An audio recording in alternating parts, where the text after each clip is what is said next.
एक गीत मुझे याद आ रही है, माननीय पूज्य भंते जी और माननीय हरिशंकर पीडी टंडन साहब जी से तवज्जो चाहूंगा थोड़ा सा। 4 लाइन की एक गीत है जो परम पूज्य हमारे कुल गुरु संत शिरोमणि जी अपने अंतिम समय में राजस्थान के श्याम कुंभ मंदिर में संध्या के समय भजन कर रहे थे और ये उनकी स्वतः लिखी हुई रचित गीत है, रचित भजन है जो इस समय ट्रेंडिंग में है। यूट्यूब पर तमाम कमेंट्स आए हैं, उस बारे में मैं नहीं बताऊंगा, अच्छे भले बुरे और यहाँ तक धमकियां दी गई हैं मेरे ऊपर, क्या क्या धमकियां आई उस चीज को नहीं जाना चाहता।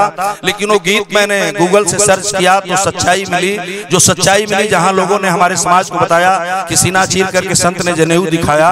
लेकिन ये गीत साबित करती है कि संत रैदास जी गा रहे थे और परम पूज्य बाबा साहब B.R. अम्बेडकर तथागत भगवान गौतम बुद्ध माननीय चंद्रनाथ हेरो साहब जिनके पद चिन्हों पर हम लोग चलने का प्रयास कर रहे हैं, आपको सुन करके हम चलने के लिए आतुर हैं।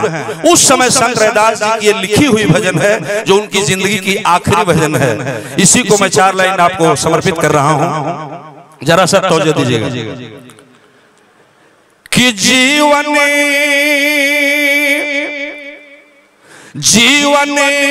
4 दिवस का मेला ऐसा है, 4 दिवस का मेला। ये मैं नहीं कह रहा हूं, कुलगुरु संत शिरोमणि रैदास जी ने कहा है, उन्होंने लिखा है और मेरी आवाज में इसी शीर्षक से संत रैदास की आखिरी भजन जब बोलेंगे तो मैं आपको मिल जाऊंगा, वही मेरा चैनल भी है। जरा सा तवज्जो दीजिएगा इस लाइन में। गुरुजी मैं आपसे चाहूंगा जरूर 4 मिनट सुनेंगे कि जीवन 4 दिवस का मेला ऐसा है, 4 दिवस का मेला। मैं जिस खानदान से हूँ साहब, ये हमारा खानदान दौले से हमारे पुरखा पुरनिया लोग गाँव में, दादा परदादा लोग गाँव में किसी नारायणी रविदसिया भजन करने लिखते हैं गुरु भाई कि बामन झूठा वेद भी झूठा, झूठा ब्रह्म अकेला ऐसा है, झूठा ब्रह्म। बामन झूठा वेद भी झूठा, झूठा ब्रह्म अकेला ऐसा है, झूठा ब्रह्म। मंदिर भीतर मूरत बैठी, मंदिर भीतर मूरत बैठी, पूजत बाहर चेला ऐसा है, 4 दिवस का मेला। जीवनी 4 दिवस का मेला ऐसा है। 4 बहुत बहुत साधुवाद माननीय विनोद जी, बहुत बहुत धन्यवाद, साधुवाद। दूसरी लाइन में लिखते हैं कि लड्डू भोग चढ़ावती जनता, मूर्ति के ढिंकेला ऐसा है, मूर्ति के ढिंकेला। लड्डू भोग चढ़ावती जनता, मूर्ति के ढिंकेला ऐसा है, मूर्ति के ढिंकेला। लेकिन पाथर मूर्ति, माननीय हरिसिंह साहब से तवज्जो चाहूंगा कि पाथर मूर्ति कुछ नहीं खाती, पाथर मूर्ति अरे कुछ नहीं खाती, खाते बामन चेला ऐसा है, 4 दिवस का मेला। लाल बहादुर शुद्ध जिला पंचायत, जंग बहादुर शुद्ध जिला पंचायत, माननीय कार्यक्रम के संयोजक के शिवपाल चंद जी इंजीनियर साहब, आप तुझसे बहुत बहुत साधुवाद। और अवधेश भैया इंजीनियर साहब, अवधेश भैया जय साहब, आप तो सम्मान आए हैं, नमो उद्धार जय भीम। तीसरी लाइन है, चौथी लाइन पे मेरी खत्म हो जाएगी, बड़ी लाइन है, जरा दिखाएं कि जनता लूटती वामन सारे, प्रभु नहीं देते अधेला ऐसा है, प्रभु नहीं देते अधेला। पाप पुण्य पुनर्जन्म का, पाप पुण्य पुनर्जन्म का, पाप पुण्य अरे पुनर्जन्म का, बामन की नी खेला ये साहेब 4 दिवस का मेला। जीवनी 4 दिवस का मेला ये साहेब 4 दिवस।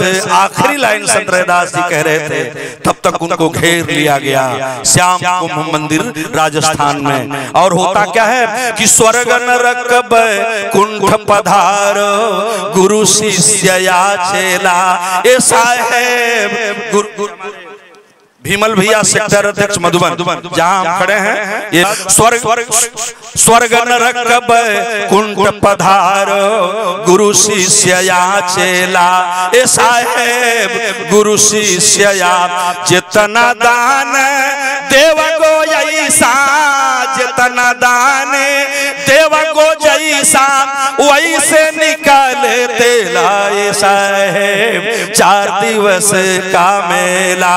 जीवनी 4 दिवस का मेला। ये बाल किशोर भाई हैं, इसलिए यह लड़ाई लड़ी जा रही है कि बामन जाति सब बहकावे जह तह मचे बवेला। ऐसा है जह तह मचे बवेला। बामन जाति सब बहकावे जह तह मचे बवेला। ऐसा है जह तह मचे बवेला। छोड़ी के बामन, संत गुरु रैदास जी ने कहा, मेरी आखिरी लाइन है कि छोड़ के बामन आजा संग में, छोड़ के बामन आजा संग में कह विद्रोही अकेला। ये साहेब 4 दिवस का मेला। जीवनी 4 दिवस का मेला। ये साहेब इसी भजन के बाद वो हुआ जो आप जानना चाहते हैं। इसको मैं माइक से नहीं कह सकता कि बामन झूठा वेद भी झूठा, झूठा ब्रह्म अकेला। ऐसा है झूठा ब्रह्म मंदिर भीतरी मूरत बैठी खाते बामन चेला। ऐसा है 4 दिवस का मेला। जीवन 4 दिवस का मेला। ऐसा है। जय भीम, नमो बुद्धाय। बहुत बहुत